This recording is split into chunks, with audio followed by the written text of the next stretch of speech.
మన పార్టీకి సంబంధించినటువంటి వ్యక్తులు మాట్లాడిన బూతుల కంటే తక్కువే మాట్లాడుంటా. మళ్ళీ చెప్తున్నా, కెమెరా ముందు కెమెరా ఆఫ్ చేసి నేను బూతులు మాట్లాడితే శవల్లోంచి రక్తాలు వచ్చాయి. నేను పిహెచ్డి చేస్తున్న బూతుల్లో అని కూడా చెప్తా ఉన్నా. కానీ కెమెరా ముందు కానీ లేదు ఎక్కడైనా మనం 10 మందిలో ఉన్నప్పుడు లేకుంటే ఎవరైనా మనల్ని కలిసేదానికి వచ్చినప్పుడు కానీ మొన్న మన పేరు నాని పోయినాడు కదా ప్రజాప్రతినిధిగా, నేను పనిచేసినాననే సోయ కూడా లేకుండా నలుగురిలో ఉన్నప్పుడు అటువంటి భాషను నేను మాట్లాడిన అంబటి రాంబాబు. నేను మాట్లాడతా, నేనే మాట్లాడను అని చెప్పలా, నేను బరాబర్ మాట్లాడతా. కెమెరా ఆపిన తర్వాత మేము మాట్లాడుకుంటాం. నమస్కారం ప్రజలారా, మన అంబటి రాంబాబు గారు చాలా రోజుల తర్వాత మన ప్రస్తావన అంటే నా ప్రస్తావన తీసుకొని వచ్చి మాట్లాడుతూ ఉన్నాడు ఒక ప్రెస్ మీట్లో. సరే ఏం మాట్లాడినాడు ఏంది కథ అని మనం చూడబోయే ముందుగా మరి అంబటి రాంబాబు దేనికి మాట్లాడినాడు ఇన్ని రోజుల తర్వాత మన గురించి ఏంటంటే సీమరాజాను ఎప్పుడు అరెస్టు చేస్తారు, సీమరాజాను ఎప్పుడు విచారణకు పిలుస్తారు అని మనోడు గట్టిగా మాట్లాడుతూ ఉన్నాడు. సరే మనం ఏం మాట్లాడినాము, లేకంటే మనం లకారాలతో మాట్లాడినావా, లేకంటే అంటే మనం ఇంకొక రకాలతో మాట్లాడినావా అనేది అంబటి రాంబాబు గారికి బాగా తెలుసు.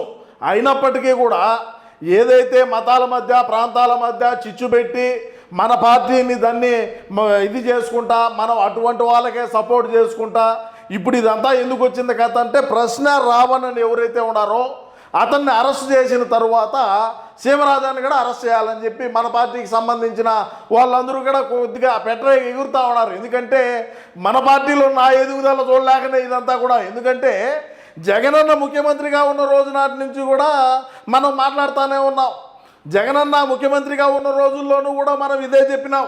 జగనన్న అధికారంలోకి మళ్ళీ రావాలని చెప్పి మనం ఈ విధంగా మనం పోరాటం కూడా చేసినాం. ఎందుకంటే అందరూ భజన బ్యాచే ఉంటేట మనం ఇచ్చినటువంటి హామీలు ఏంది, మనం వాటిని ఎంతవరకు నెరవేర్చగలిగినాం అనేటువంటి నినాదంతో మనం మళ్ళా ఖచ్చితంగా 178 సీట్లు అంటే అప్పుడు కాట్పాడి, తిరువల్లూరు, అస్సాం 3 కూడా మనమే గెలుద్దాం, అక్కడ కూడా మా ప్రతినిధులు ఉన్నారని మనం ఆ రోజుల్లోంచి కూడా చెప్పడం జరిగింది. సరే మనం చెప్పింది తినకపోగా గేరా వచ్చినాయి, ఓకే కలాస్ అయిపోయింది.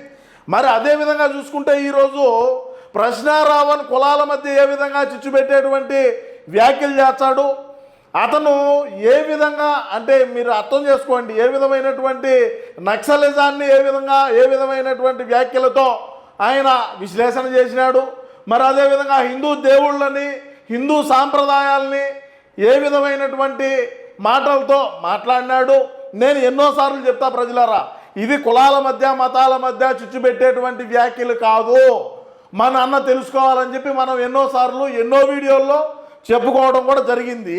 సరే మరి అంబటి రాంబాబు ఏం మాట్లాడుతున్నాడు, ప్రశ్న రావణ్ అరెస్ట్ కథ ఏంది అన్నీ కూడా మనం ఈరోజు చూడబోయేటువంటి ప్రయత్నంలో భాగంగా ముందుగా అంబటి రాంబాబు ఏం మాట్లాడినాడో మనం వినాల్సినటువంటి అవసరం కూడా అది విందాం. ప్రజలారా వినండి, విని మీ అభిప్రాయాన్ని కూడా తప్పకుండా కామెంట్ రూపంలో అయితే తెలియజేయమని కోరుకుంటా కూడా. ఇక ఏం మాట్లాడుతున్నాడో విందాం. తెలియకొడతానండి చంద్రబాబు నాయుడు గారు, లోకేష్ గారు, పవన్ కళ్యాణ్ గారు ఎన్ని బూతులు మాట చూశారుగా, సీమరాజా ఎన్ని బూతులు మాట్లాడినారో చూసినారు కదా అంటున్నావు కదా. నేను మన పార్టీలో ఉండేటువంటి వ్యక్తుల కంటే తక్కువే మాట్లాడుంటా. నేను ఒకవేళ మాట్లాడి ఉంటే ఆన్ కెమెరా ఆఫ్ చేసిన తర్వాత నేను బూతులు మాట్లాడితే శవల్లోంచి రక్తాలు వచ్చాయి, గుర్తుపెట్టుకో. అర్థమవుతుందా? మన పార్టీకి సంబంధించినటువంటి వ్యక్తులు మాట్లాడిన బూతుల కంటే తక్కువే మాట్లాడుంటా. మళ్ళీ చెప్తున్నా, కెమెరా ముందు కెమెరా ఆఫ్ చేసి నేను బూతులు మాట్లాడితే శవల్లోంచి రక్తాలు వచ్చాయి. నేను పిహెచ్డి చేస్తున్న బూతుల్లో అని కూడా చెప్తా ఉన్నా. ఎందుకంటే నా వీడియోలు మహిళలు చూస్తారు, చిన్నపిల్లకాయలు చూస్తారు. మన పార్టీలో మన అన్నను ప్రధాని చేయాలనుకునే వాళ్ళందరూ కూడా గౌరవించు. సీమరాజా చేసేటువంటి పోరాటం బాగుండదని ఎంతోమంది వ్యక్తులు కింద కామెంట్లో తెలియజేస్తారు. మరి వాళ్ళ యొక్క అభిప్రాయాలు కూడా కామెంట్ రూపంలో తెలియజేస్తూ ఉంటారు. మనం వాటిని కూడా సేకరించి మళ్ళా ఎవరైతే రిప్లై ఇస్తుంటారో ఆ కామెంట్లు కూడా మనం కూడా చదవటం జరుగుతుంది. నేను ఏదైతే మన వీడియోలు మన పోరాటం చేసేదంతా అందరికీ తెలుసు. కానీ కెమెరా ముందు కానీ లేదు ఎక్కడైనా మనం 10 మందిలో ఉన్నప్పుడు లేకుంటే ఎవరైనా మనల్ని కలిసేదానికి వచ్చినప్పుడు కానీ మొన్న మన పేరు నాని పోయినాడు కదా ప్రజాప్రతినిధిగా, నేను పనిచేసినాననే సోయ కూడా లేకుండా నలుగురిలో ఉన్నప్పుడు అటువంటి భాషను నేను మాట్లాడిన అంబటి రాంబాబు. నేను మాట్లాడతా, నేనే మాట్లాడను అని చెప్పలా, నేను బరాబర్ మాట్లాడతా. కెమెరా ఆపిన తర్వాత మేము మాట్లాడుకుంటాం. నీకు చెప్పాల్సిన పని లేదు కదా. మరి కెమెరా ఆపినప్పుడు మాట్లాడుకో. కెమెరా కాదు కదా, మనం పబ్లిక్లో మైకు పట్టుకొని సాక్షాత్తు మనం ప్రజాప్రతినిధిగా ఉన్నామని చెప్పి అసెంబ్లీలో నువ్వు ఒక మంత్రిగా ఉన్న రోజుల్లో అసెంబ్లీలో నువ్వు ఏ విధమైనటువంటి వ్యాఖ్యలు చేసినావు, ఏ విధమైనటువంటి భాషను ఉపయోగించి మాట్లాడినావు, దీనికి చెప్తావు సమాధానం? నారా లోకేష్ గారిని, చంద్రబాబు నాయుడు గారిని ఉద్దేశించి ఏ విధమైనటువంటి వ్యాఖ్యలు చేసినావు? మర్చిపోయినావా? నీకేం గుర్తులేదా? నీకు సోయలేదా? ఈరోజు ప్రశ్నారావణ్ మాట్లాడినటువంటి వ్యాఖ్యలు నీకు బాగున్నాయా? మన పార్టీలో ఉండేటువంటి కన్యరత్నగా పేరుండే శ్రీరెడ్డి గారు చేసినటువంటి వ్యాఖ్యలు నీకు బాగున్నాయా? పోసాని కృష్ణమురళి చేసినటువంటి వ్యాఖ్యలు బాగున్నాయా? బోరిగడ్డ అనిల్ గారు చేసినటువంటి వ్యాఖ్యలు నీకు బాగున్నాయా? ఇంకా కొంతమంది పాలేరులు, తపేలం బ్యాచ్ ఎక్కడో బయట దేశాల్లో కూర్చొని మాట్లాడేటువంటి వ్యాఖ్యలు నీకేమనిపించినాయి? సొంత జగనన్న చెల్లి మీద కట్టుకున్న చీర గురించి మాట్లాడినప్పుడు నీకేమనిపించినాయి? చెప్పు, దీనికి సమాధానం చెప్పే దమ్మున్నదే? ఎందుకు ఊరికే కోతలు ఒట్టుకోతలు? చెప్పు. వాళ్ళనేమో మీరు పెట్టుబడి పెట్టి మాట్లాడిస్తున్నారు, వాళ్ళ మీద యాక్షన్ తీసుకోండి. పెట్టుబడి పెట్టి మాట్లాడిస్తున్నారు అనే మాటలు నువ్వు వెనక్కి తీసుకోవాలా? లేకంటే నేను కూడా కేసు కట్టాల్సి ఉంటుంది. ఎందుకంటే నేను గతంలో కూడా చెప్పిన, ఎక్కడైనా సరే నిరూపించేటువంటి దమ్ము, ధైర్యం, సత్తా నీలో ఉంటే నువ్వు నిరూపించు అని చెప్పిన. ఎవరి దగ్గరైనా సరే శివరాజు అనేవాడు చేయి చాపి డబ్బులు అడిగినాడు, తీసుకున్నాడు, లేదు నాకు పలానోళ్ళు ఇచ్చినారు, నీకు పలానోళ్ళు ఎక్కడైనా ఉంటే నిరూపి. ఎందుకు ఊరికే ఈ పాలేరు మాటలు? ఏదో ఒకటి దుమ్మెత్తిపోయాలా? అంటే ఇప్పుడు మనం హిందువులందరికీ వ్యతిరేకమైనట్టే కదా మన పార్టీ. ఇప్పుడు జగనన్న హిందువులకి అందరికీ దూరం చేసినట్టే మీలాంటి పకోడీ వాళ్ళందరూ కూర్చొని. ఎందుకు చెప్తున్నాను ఈ మాట అంటే, హిందూ దేవుళ్ళను అవమానించి మాట్లాడినటువంటి ప్రశ్నారావణ్ను వెనకేసుకొచ్చేటువంటి తపేలం బ్యాచ్ మన పార్టీలో. మరి మీరందరూ కూడా ఇంకా హిందువులందరినీ వ్యతిరేకించినట్టే కదా, హిందువుల మనోభావాలు దెబ్బతీసినట్టే కదా, అవునా కాదా? చెప్పు, నీ బాధ చెప్పేందో నా గురించి చెప్పు నైనా, నువ్వు చెప్పు. నేను కంప్లైంట్ ఇచ్చా అమ్మా శివరాజు మీద, మీకు గుర్తుందో లేదో? పోలీసులు నిజమే ఉన్నారు. అంటే రిజిస్టర్ చేయమన్నారంటే మేము మాట్లాడిన దాంట్లో తప్పే ఉన్నది. మీరు మంత్రులుగా ఉన్నప్పుడు, శాసనసభ్యులుగా ఉన్నప్పుడు చేసినటువంటి వ్యాఖ్యలు, మాట్లాడినటువంటి మాటల కన్నా తక్కువే మాట్లాడుంటాం అమ్మంట రాంబాబు గారు. మీరు ఏ విధమైనటువంటి భాషను ఉపయోగించినారు, ఏ విధమైనటువంటి భాషతో మాట్లాడినారు, ఏ విధంగా అప్పటి ప్రతిపక్ష నాయకులను మాట్లాడినారు, వాళ్ళ ఇంట్లో కుటుంబ సభ్యులను మాట్లాడినారు, మన ఇంట్లో ఉండేటువంటి మన సొంత చెల్లి మీద ఏ విధమైనటువంటి వ్యాఖ్యలు చేయించినారయా? మర్చిపోతే ఎట్టయా? గుర్తు తెచ్చుకోండియా. ఈరోజు అధికారం కోల్పోయినాక ఈరోజు పెద్ద పత్తిత్తులు మాత్రం మాట్లాడితే ఆడవుతుందయా? చెప్పండి. ఊరికే మాట్లాడితే ఎట్టా? చెప్పుగా. తర్వాత కోర్టుకి వెళ్ళా, కోర్టు వాడి ముట్టికెళ్ళేసిన తర్వాత యాక్షన్ తీసుకోరు, యాక్షన్ తీసుకోరు. అదే కేవీ రెడ్డి, ప్రశ్నారావణ అయితే 500 మంది పోలీసులు వెళ్ళిపోతారు. కేవీ రెడ్డి ఏ విధమైనటువంటి భాషను మాట్లాడినాడు అంబటి రాంబాబు ఒకసారి గుర్తు చేసుకో. నువ్వు కూడా లకారాలతో మాట్లాడినావు, లకారాలతో మాట్లాడిన దానికి నువ్వు ఏ విధమైనటువంటి అనుభూతి పొందినావో గుర్తు చేసుకో. నేను ఆ రోజు చెప్పిన, అంబటి రాంబాబు కొంపల మీదకి వచ్చి రాళ్ళు వేస్తారు జాగ్రత్త అని చెప్పిన. ఏం జరిగింది? అదే జరిగింది.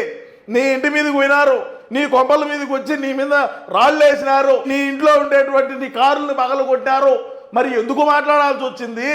ఎందుకు తెలుగుదేశం పార్టీ కార్యకర్తల ఆగ్రహానికి గురి కావాల్సి వచ్చింది?